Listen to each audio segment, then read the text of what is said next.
We'll try again. Good morning, everyone. Welcome to this Employment Committee. I am Councillor Anna Kelly, Chairman of this committee.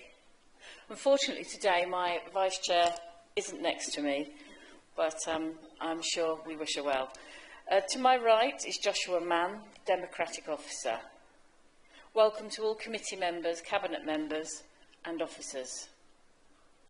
Please ensure that your mobile phones are switched off or turned to silent mode. There's been no notification of a fire alarm practice, but should the alarm sound, please move swiftly to the closest exit. Make your way outside to the front of the building and assemble on the green on St Peter's Hill. If you wish to ask a question today or make a comment, please can I request that you indicate by raising your hand. This meeting will be recorded and can also be watched live as a stream or later via the SKDC webcast. First, can we have apologies for absence today? Do you have any, Josh? Thank you, Chairman. I've received apologies from Councillor Matthew Bailey, substituted by Councillor Robert Ledenham, from Councillor Rhys Baker, substituted by Councillor Bridget Lay, and from Councillor Gloria Johnson. I've also had notice from Councillor Bishnal Singh that he is coming but is slightly delayed. Thank you.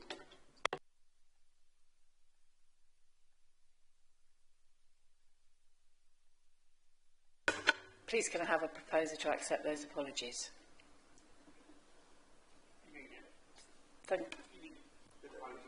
We don't. Okay, lovely, sorry. I'm going into town council mode. This is not getting good. Okay, disclosure of interest. Are there any members here today who have an interest to declare? If you later remember that you do have an interest, it can be declared within the meeting. Thank you. There are no declarations, no disclosures. We move on to item 3 on the minutes, which on the agenda, which is the minutes of the last 2 meetings that were held on the 13th of November. There is a short minute from the private session that we had in the morning, and then there is the afternoon minutes. Does anyone wish to comment on either of those sets of minutes, please? If everyone is happy with that, could I have a proposer to receive those minutes? Thank you, Councillor Martin. Seconded, Councillor Knight. All those in favour of receiving the 2 sets of minutes from the 13th of November? Thank you. Any abstentions from that?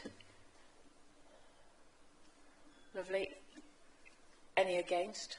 No, all covered. Thank you very much. Okay.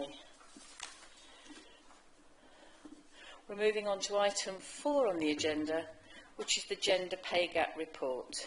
This report provides the Employment Committee with the gender pay gap position as of the 31st of March 2024. That is going to be presented by Councillor Baxter. Thank you very much. Thank you, Chair. Good morning. I'm a member of this committee, but I'm sitting here for the convenience of the committee so that I can look you in the eye, I guess. South Kesteven is required to report its gender pay gap figures annually, and I report that for the date of 31st of March 2024, the mean gender pay gap is minus 4.83. That's a negative measure of minus 4.83. Arguably, to call it a negative measure is inherently sexist, because there's nothing negative about such a figure. It means that we're bucking the national trend because we are arguably paying women more than men. This measure has increased slightly from last year, when we had a negative measure of 0.98.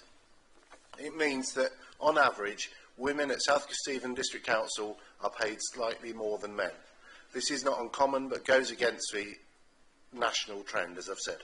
At the Council, women's mean hourly rate is £16.69, while men's mean hourly rate is £15.92.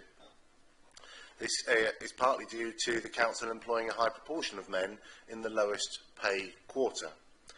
And also, we do pay a relatively high number of women at the higher level. We have a directorate. We're led by a staff are led by a female chief executive, and we have a female head of housing. We have 2 female directors of service, and so on. So we're doing our bit to smash the patriarchy, if that's our role. The median pay gap for 31st of March 2024 is 0.80. The median gender pay gap last year, the year before, was 0%. The median hourly rate for women is £15.93, and the median hourly rate for men £16.06. The information contained in the report is a snapshot of the date of 31st of March. It's not aggregated over the year. It's purely that particular date, the 31st of March. I don't know why that date is so special. I guess it's administrative convenience for the government. The gender pay gap shows the difference of pay for men and women across the organisation. It differs from equal pay, which is the difference in pay for men and women in roles of equal value. Obviously, the law says that we pay men and women the same amount for the same work, or equivalent work. The midpoint hourly rate for women is slightly lower than men, with women earning £15.93 and men earning 0.8% more at £16.06. So to summarise, in this organisation, women earn 99 pence for every pound that men earn when comparing median hourly pay. I feel like I'm giving a math lesson to year 7. So Appendix 1 highlights the key aspects of the gender pay gap, reporting requirements and the breakdown of the information. Do we have any questions?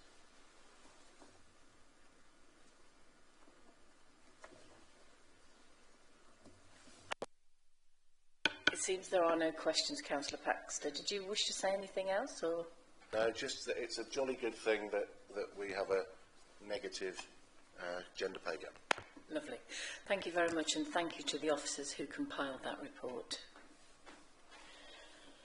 We're going on to the next agenda item, which is the Employee Engagement Action Plan 24-25. I believe this body of work has come from what we have found out by doing our survey as part of our people strategy. This report is going to be presented by Councillor Baxter. And we thank the author of the report, Fran. She's not here. She's there. Thank you for compiling it. Thank you, Councillor Baxter. Thank you, Chair. Yes, thank you, Fran, and your team for putting these together. I forgot to say that in the last one. I keep forgetting to say that. I used to write it on the top, but I am very grateful. This report explains to Employment Committee about the actions taken since the Engagement Survey 2024, which we visited last meeting.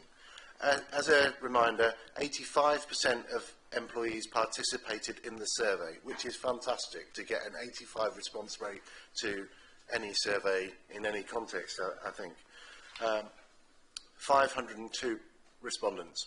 Some of the higher scoring areas were respect among colleagues, where 88% answered positively, and 80% of staff at South Kesteven find their work interesting, which is phenomenal. I've worked in many places where I didn't find the work interesting. So 8 out of 10 staff say work is interesting.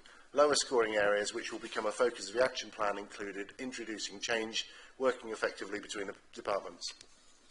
Team packs highlighted areas to celebrate and opportunities to improve.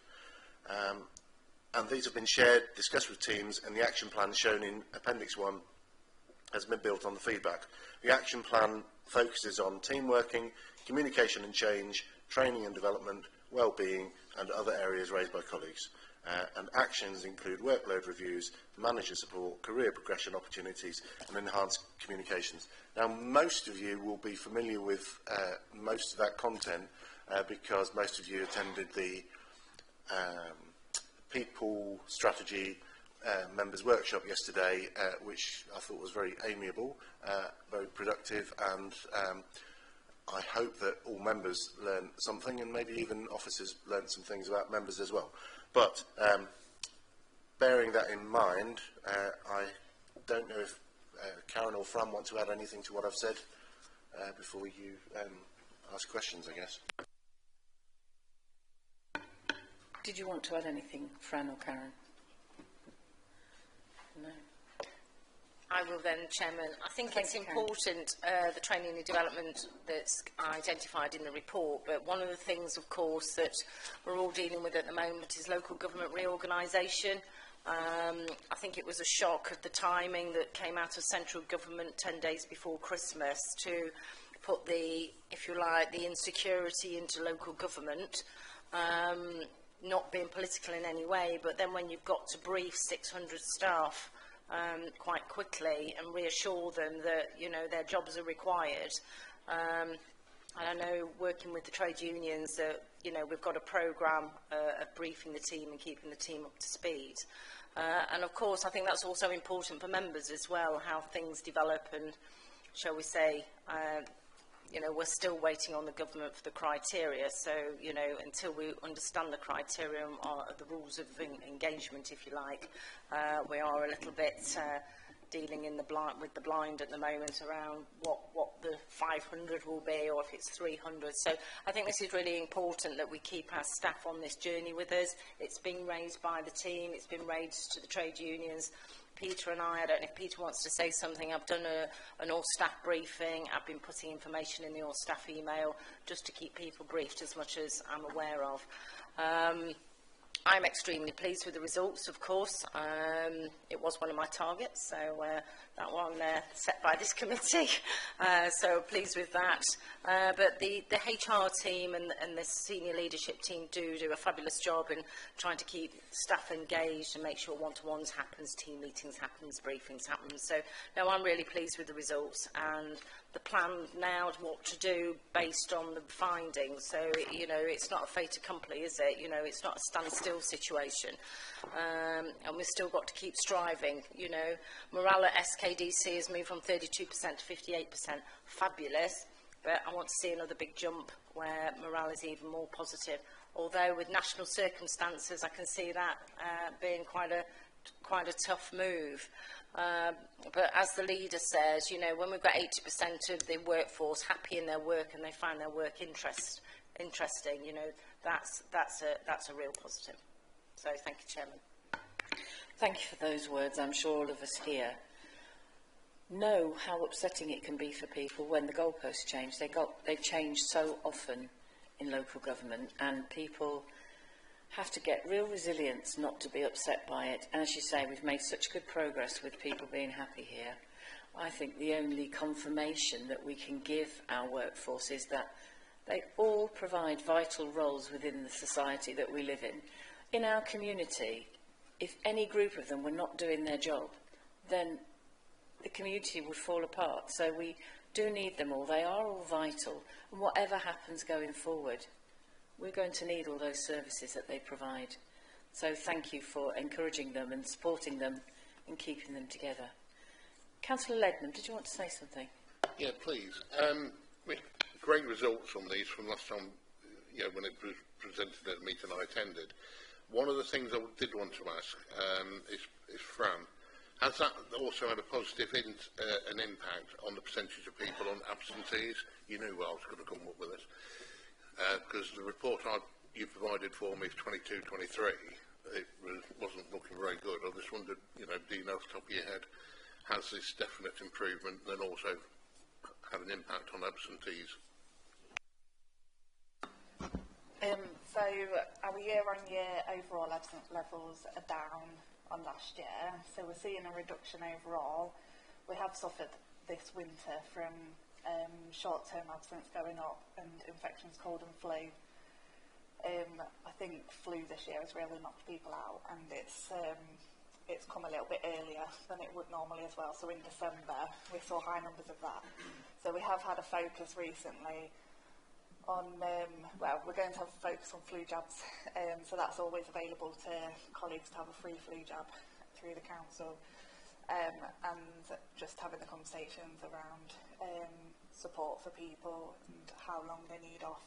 So it tends to be the departments where we see it most, where they can't work from home, so when they have got a bad cold, then we're seeing a rise in absence levels. So there's always a focus on absence, and depending on what the figures are telling us, that drives what we need to do around absence levels. But overall, our absence levels are down, if that answers your question. And also, just to answer that, sorry, mental health, we've done a lot around mental health, and that, was that what you were going to say? And that has significantly dropped year on year as well. So we put a lot of support into place, both individually and things like the employee assistance programme. So mental health has dropped, but we are seeing more musculoskeletal on our long-term absence. So it just kind of drives what actions we take. Thank you. Is that the answer you require, Councillor Edmund? It's positive that obviously the figures would indicate that hopefully there would be a reduction in the mental health one, because I know when I worked out the figures last time, between 22 and 23, it equated to like 3.5 years absence, the amount of hours what was lost. And obviously that equated to like £750,000 in lost output, so everything's moving in the right direction. That's brilliant. Thank you. Councillor Bishnaz Singh, thank you. Thank you, Madam Chairman. So I apologise for lateness. I had to call into my surgery. I was given an urgent message to attend to that. But anyway, yes, I'm very pleased with the reports going forward. What I would like to know, where we have got development and training, are these well signposted ahead for each of the sections where development can go in each of the sections? Are they well signposted? Are there sort of like a planned training facility that is available? Thank you, Councillor Bishnaz Singh. I have a small comment, but perhaps, Fran, yours would be much more enlarged than mine. So we do a lot of all staff communications when we've got training courses that anybody across the council can book onto. We've got Excel training running at the moment, and have done this week. We've also got our HR hub, which is a SharePoint site online that anybody can access, has got a training section on that anybody could go into at any point, and it tells them what training courses are going to be coming up, what we're looking at organising. So there's a lot of work that's done. We've got a big workforce development plan. There's a lot of work that's done on the back of appraisals, which are coming up soon. That's when the managers have the conversations with the employees to say, what sort of training would you like? We build all that into the plan, but it is an ongoing thing, because obviously training needs come up all the time. And it's not just about kind of classroom-based training. We do a lot where employees go and work with another department for a bit to learn more about what they do, or mentoring or coaching, but lots of other kind of aspects of development that get built into people's development plans as well. Yes, Councillor Bishnaz Singh. Are there other, what I'm thinking, are there cross-training from other places so people can see if they want like a sign-up progressions, or they're doing this job X and they think probably they would be interested in job Y as well? Is there sort of an inkling in terms of how they can achieve or go through, or what is required for them to do that? Yeah, and that's something we've been really trying to build up in terms of a lot of people's career progression is it's not just a linear, I'll take my manager's job next, it's going into different departments. So we introduced internal work experience this year, and that is, if somebody is interested in career progression into a different department, they can go and spend time not just shadowing, but actually working alongside them. And finding out more. And we also introduced the team spotlights this year, which is webinars where teams share more about what their team do, so you can learn more about different departments. So that's on the back of the engagement surveys, where people were saying that they wanted more information about what other departments do and how they could progress into those areas. Thank you, Councillor Bisnath-Singh. Yesterday we had a training for the people strategy for the members, and in that identified one of the areas that is going to undergo further widening is the development of training in all sorts of areas. So that is definitely being reviewed at this time as well. Thank you. Councillor Lay, did you want to say something? Yes, thanks, Chair. The morale part of it is excellent, that there's, you know, the percentage rate is so much higher. I just wondered if there was anything in particular that staff had noted that why they feel so much better working here. Some of it could well be that, you know, if there has been some long-term sickness, that always affects people's morale if they're covering other people's jobs or having to work doing things that they're not really doing as the norm. But has there been anything in particular that anybody's noticed, or is it just a global uprise in the morale with the staff, with all the changes, positive changes that have been made for the staff? Thank you. Peter, did you want to respond to that? Thank you. Yeah, I think from our members, one of the biggest changes is the change with Karen taking over and her openness and availability to members of staff. She'll walk around the office and speak to people, which some previous chief execs haven't. The work that we do with Fran and the team, we address a lot of problems before they grow into bigger issues. I think the open plan office works well. Harish was talking there about people learning what happens in other departments, and when you find yourself sat next to people from different teams, you learn an awful lot more than perhaps you would do sat with them sometimes. And then there's all the other initiatives like the Carer Support Group, the mental health well-being. I think so it's a whole combination. Speaking personally, and having been here for a few decades now, I think it is probably one of the best atmospheres. And I do think the open plan office, although I was opposed to it to start with, I think it is one of the better moves. But I think the credit has to go to Karen and Fran and the team for the work they do, particularly the well-being, because people feel a lot more valued. Just to back up what Karen said there is a bit of people being pensive at the moment because of the local government reorganisation and the devolution. That sometimes can get a bit confused. But again, I think as an organisation, the communication's been as much as it can be, and everybody knows that if they have further questions, that they can either go to HR or Karen and ask those questions. Thank you very much. I think you need to put yourself in that team of thanks, because with a positive attitude from you, it does help everyone else to do their job really well.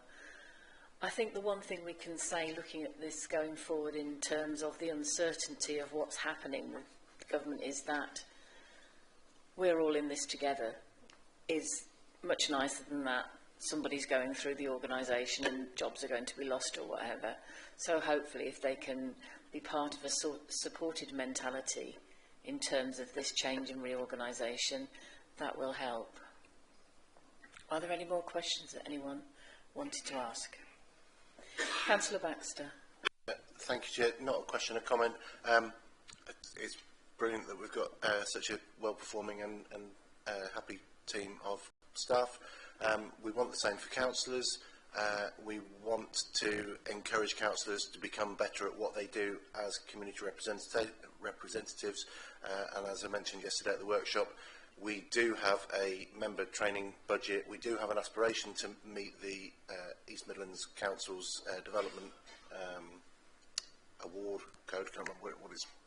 Charter, that's it. East Midlands Development Charter, and that relies on members taking responsibility for their own training needs along with members. So if you have a particular aspiration to be better at WhatsApp, better at Excel, better at communicating with your residents, if you want to know how to set up surgeries, if you want to know how local government finance works or local government HR, then tell us, because we can't tell you what training. Well, actually, to some extent, we can try and tell you what training you need. You might not necessarily agree. So, anyway, the training is available for members, and I hope they will take advantage of it.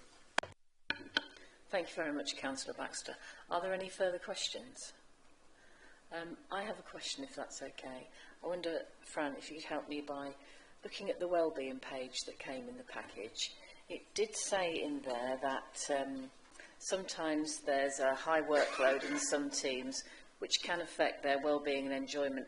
I just wondered if it was possible to say here, where is it happening most that there seems to be perhaps an overload of work?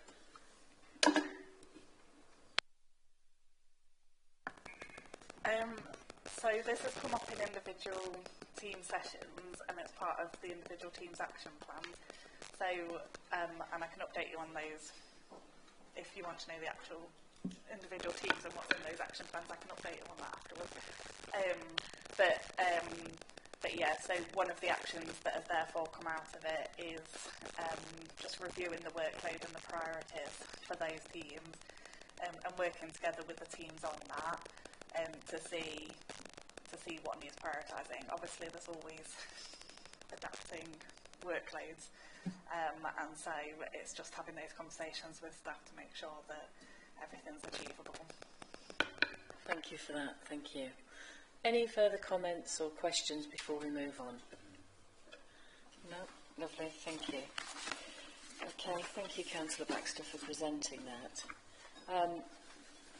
Now, on our agendas, our next item is to go into closed session, but what I'd like to suggest is, unless there's anybody who objects, that we now move to items 8 and 9 on the agenda and do those first so that we complete the public session and then we go into private session.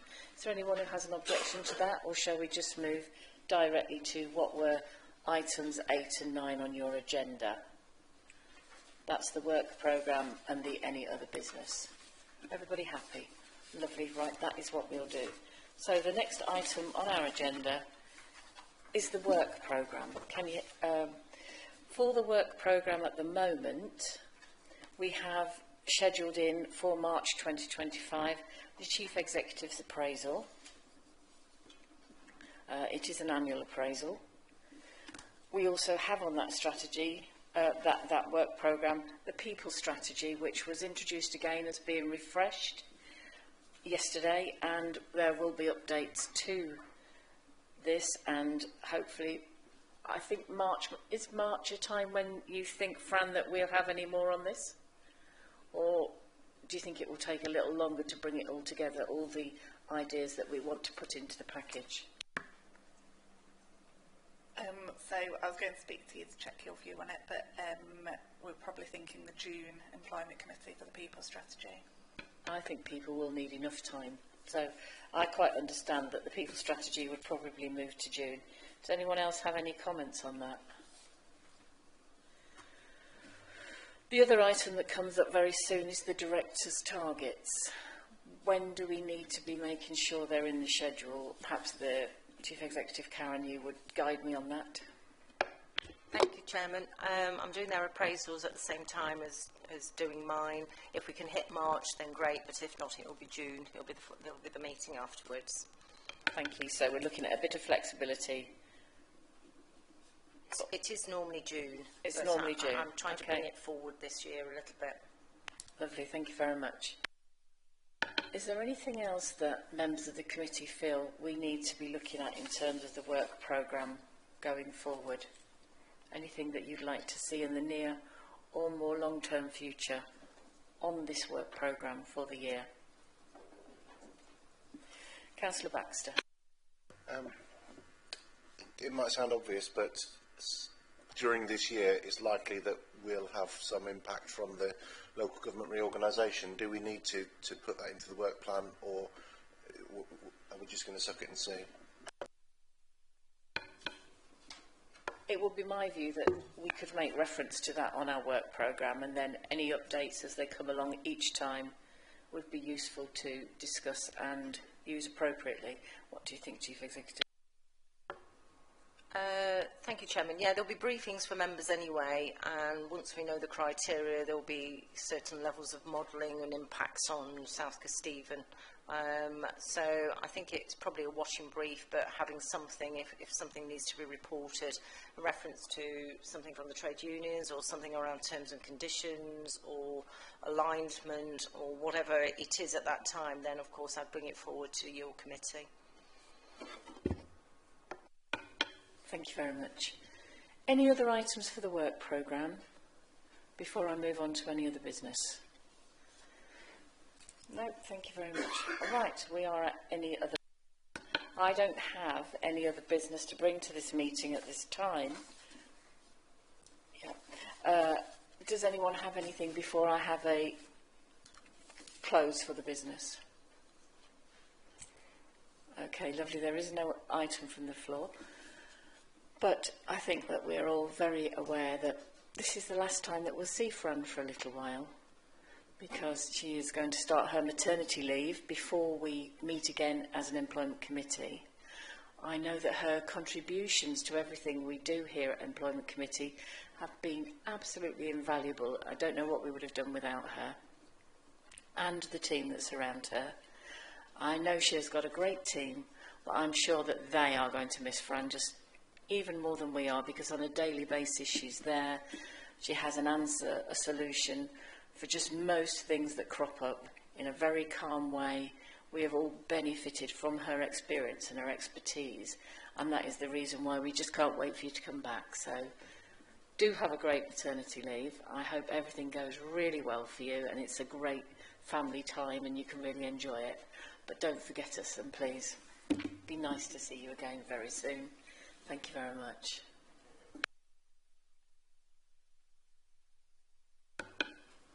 Moving on then, we now need to move into the private session. So this is when members of the public will not be able to be part of the meeting.